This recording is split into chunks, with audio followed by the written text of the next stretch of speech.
Bem-vindos! Meu nome é Ricardo Benchim e, com a ajuda de Deus, vamos continuar estudando um pouquinho das funções vetoriais de Rn em Rn. Então, bora! Bora, gente! Bom, primeiro vamos ver a forma geral, né? Se m e n são dois números naturais, considerando agora a forma de ver a perspectiva de Peano, que é n começa em 1, os naturais começam em 1 e o m também, né? E vão até infinito. Então, uma função de Rn para Rm teria essa forma, daqui, certinho.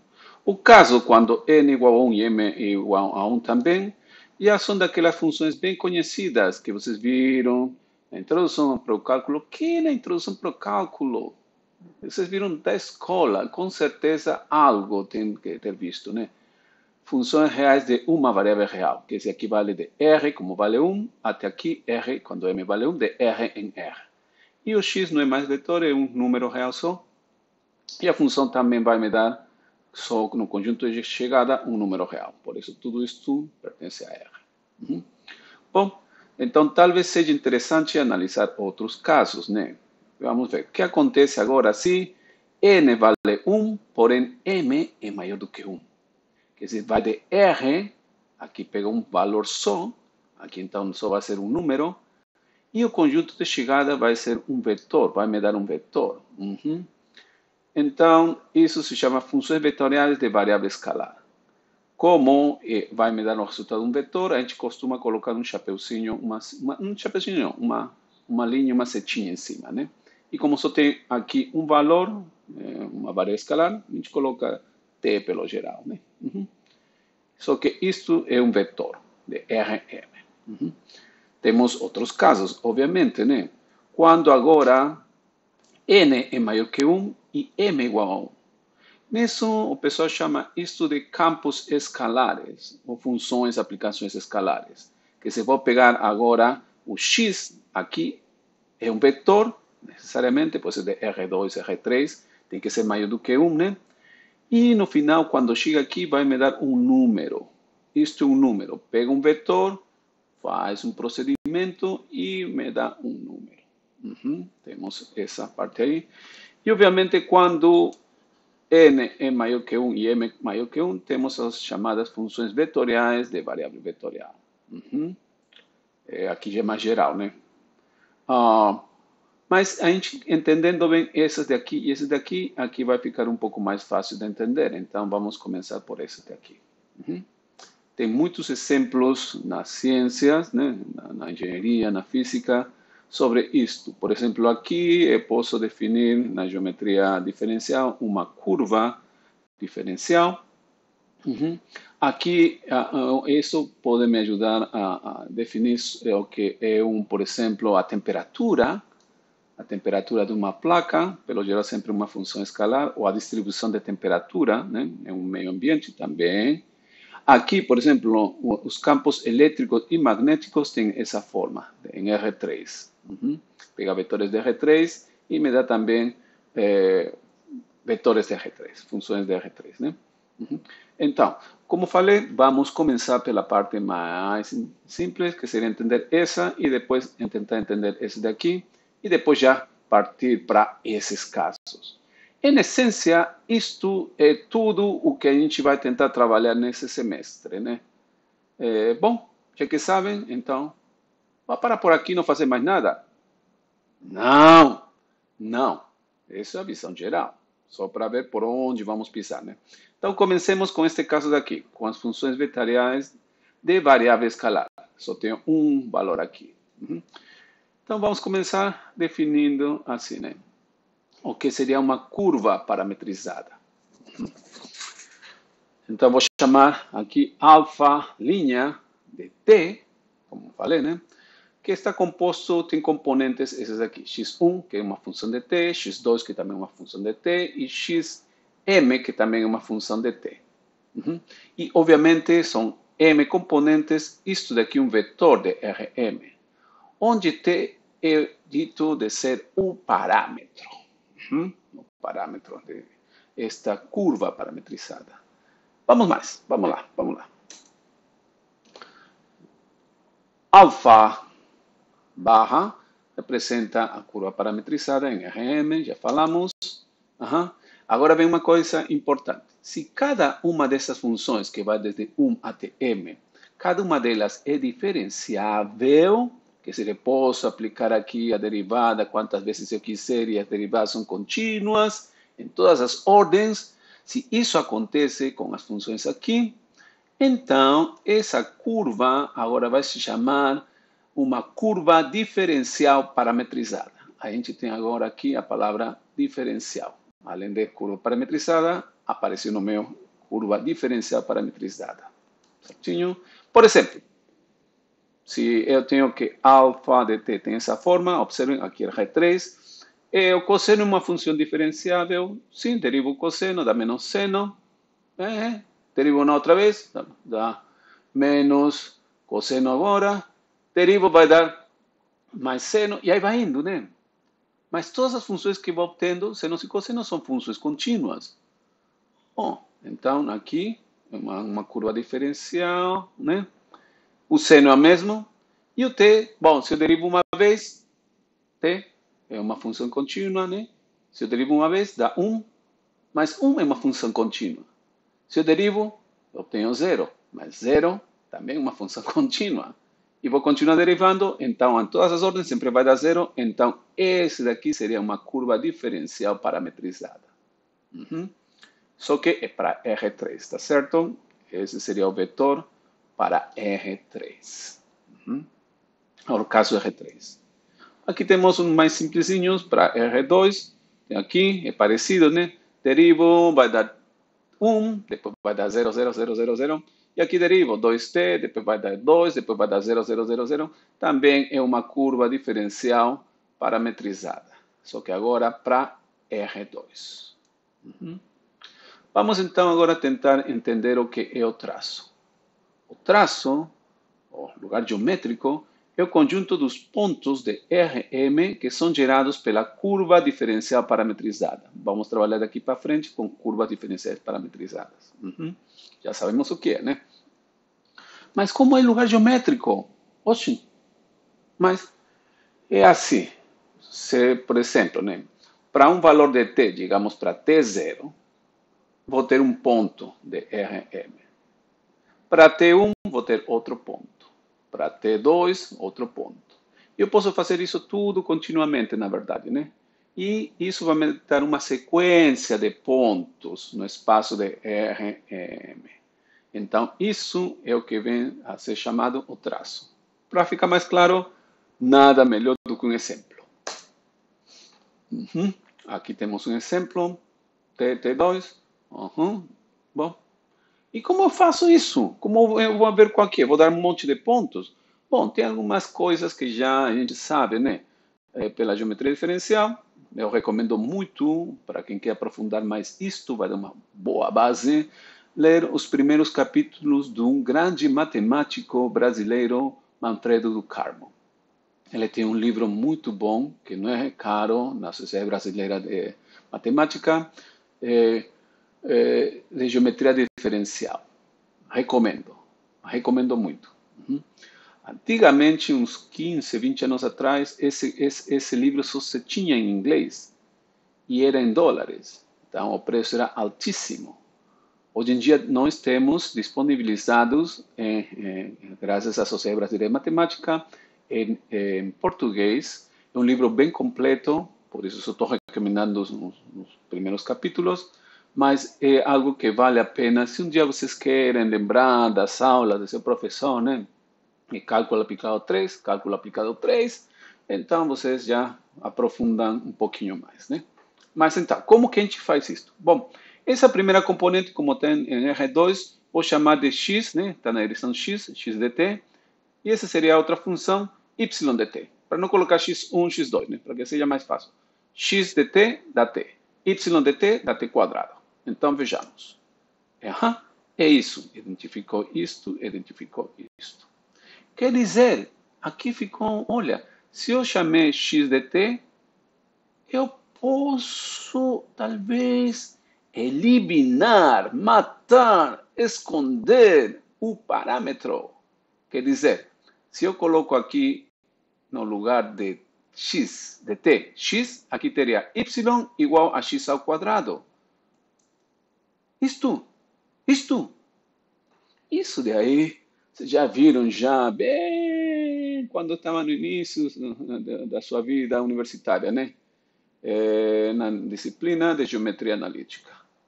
Isto daqui é o lugar geométrico, que chamamos neste caso de traço, que é o lugar geométrico de R2 isto, do plano R2. No plano R2, isso daqui é uma parábola.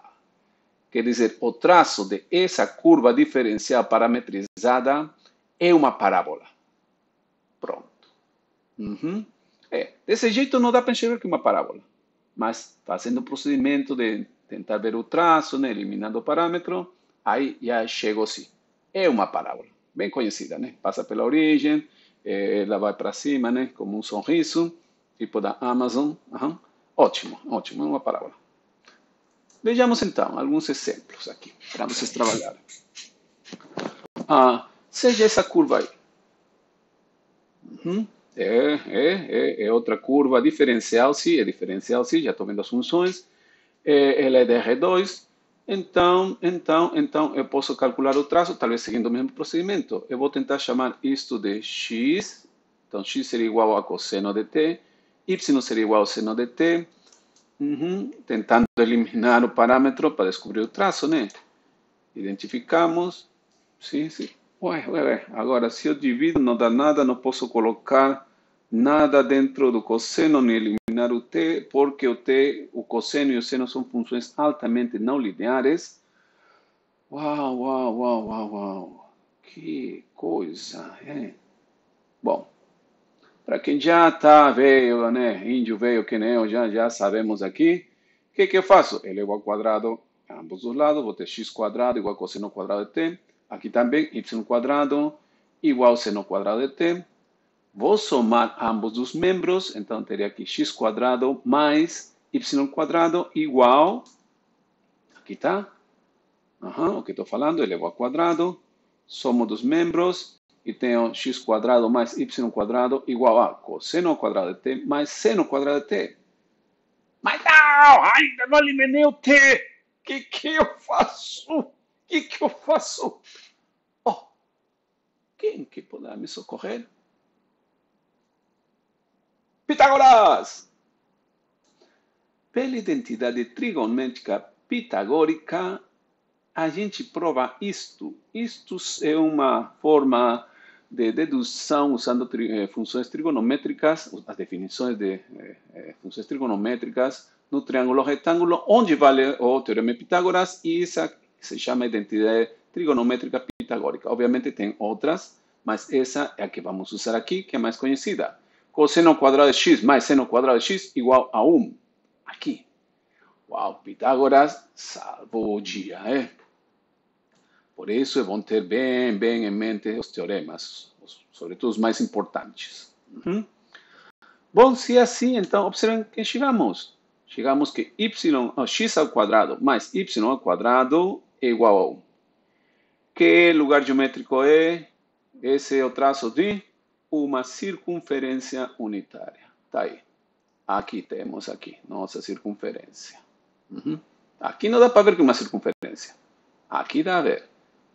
O que acontece é que a gente já tem muita familiaridade com esse daqui. Com esse daqui ainda nem tanto, né? Mas estamos indo para frente, estamos aprendendo.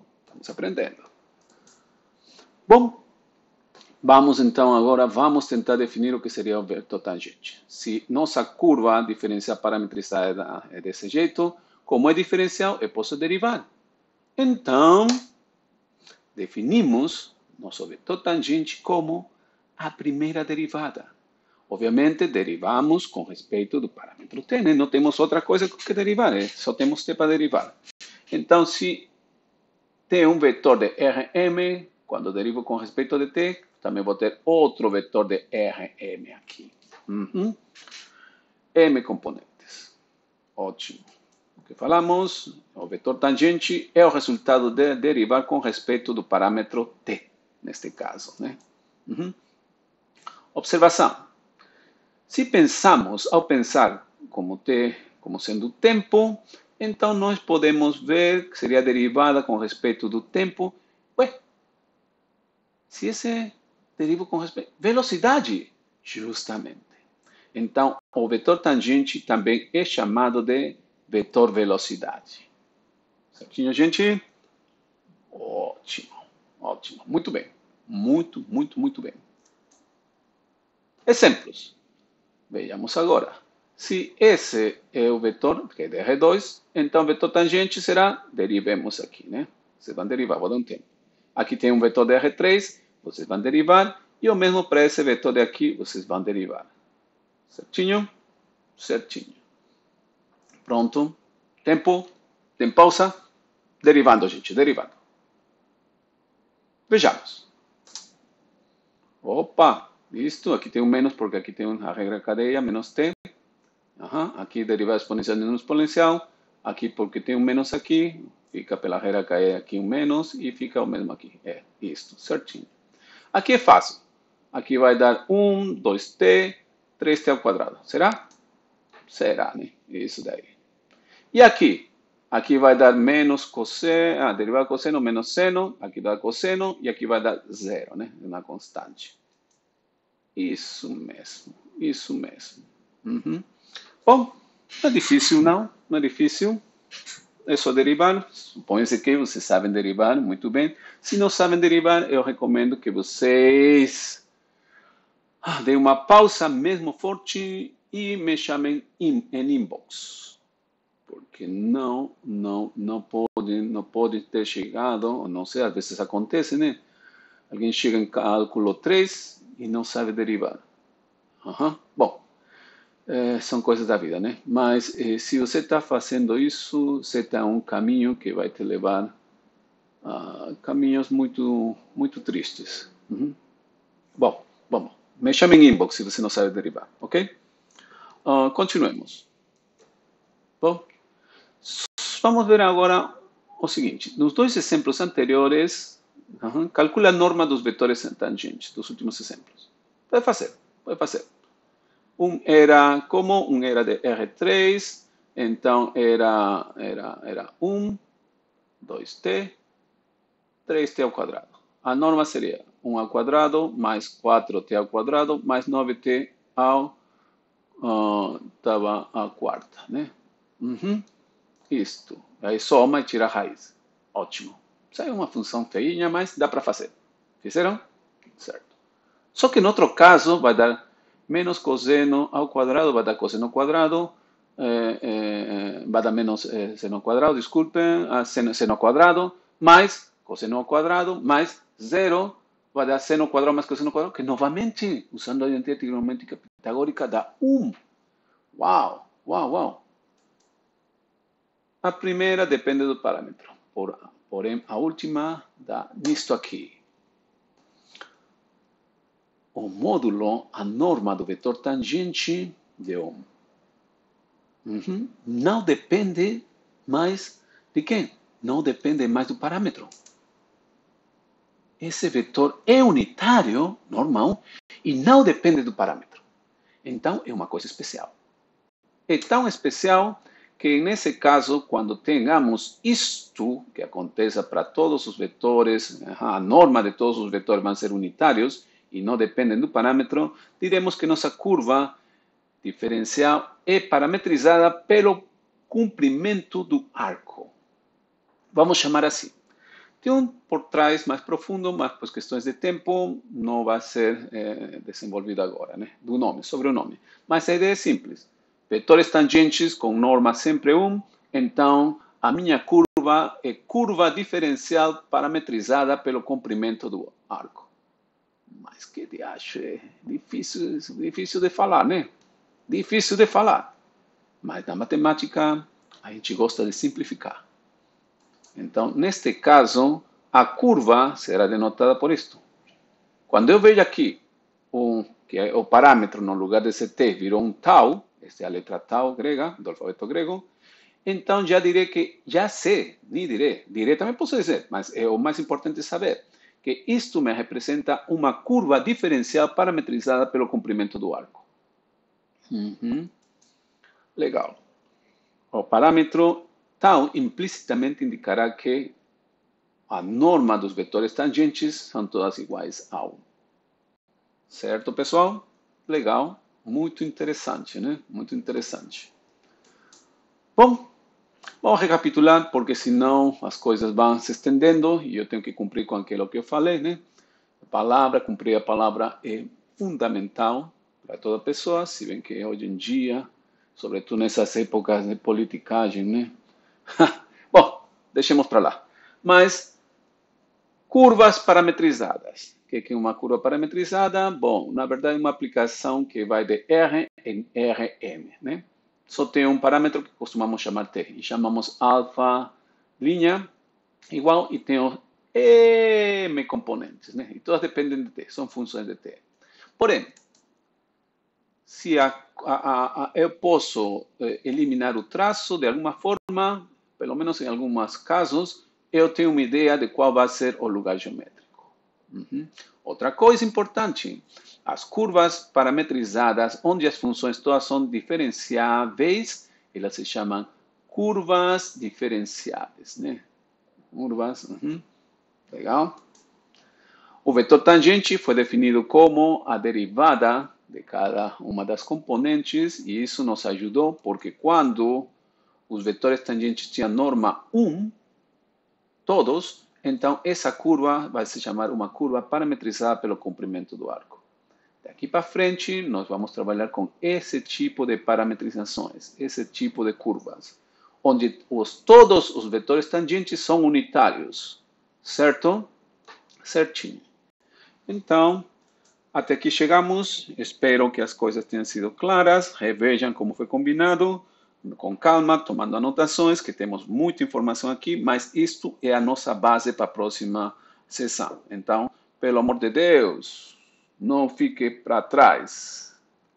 Auf Wiedersehen.